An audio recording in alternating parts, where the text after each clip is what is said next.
So then gang, currently we're checking if a password is at least 8 characters long. Now if it is, then it's going to run this code block and output this. If it's not, if this is false, for example, if this is 4, 5, 6 or 7 or something like that characters long, then it doesn't run this code block. Now it would be good to run a different code block if that condition right here is not met, so we can offer some feedback to the user. Something like the password is not long enough. Now to do that, we use an else statement. So at the end of the first code block, after the if check, we can say else, then open up a new code block and fire this if that first condition is not true. So it checks this. If it's true, it fires this code block and not this.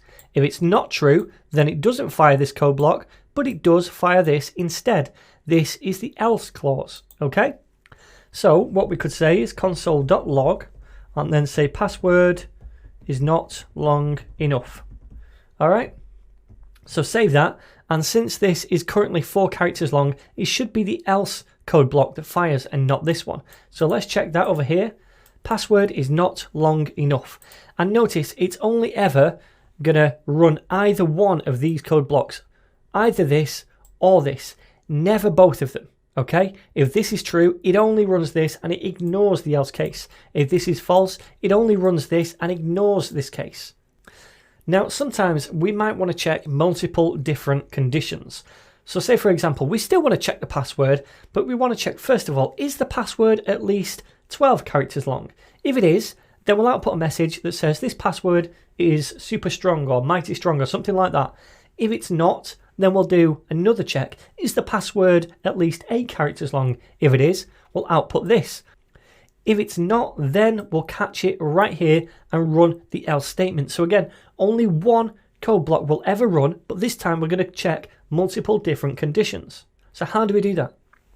Well, let's start at the top.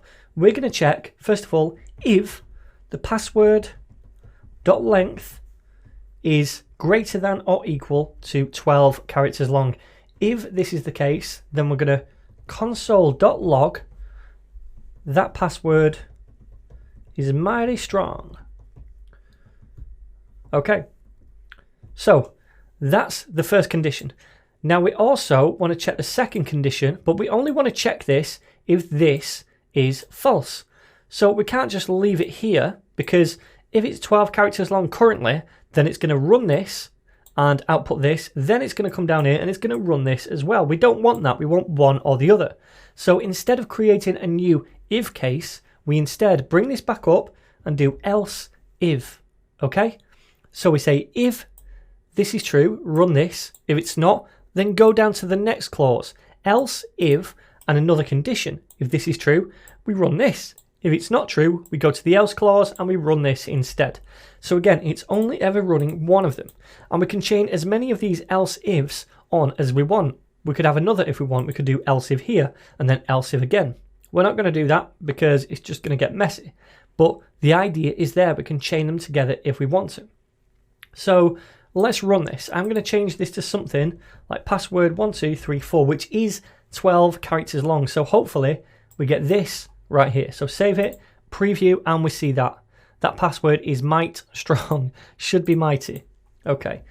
And if we change this back to 8, then the first condition should fail. This should be false, but this should be true.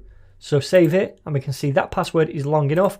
If we change it to 4, then it's going to go right down to the else clause and just run this. Password is not long enough. All right. So there we go. That's how we use else statements and also else if statements to check multiple different conditions.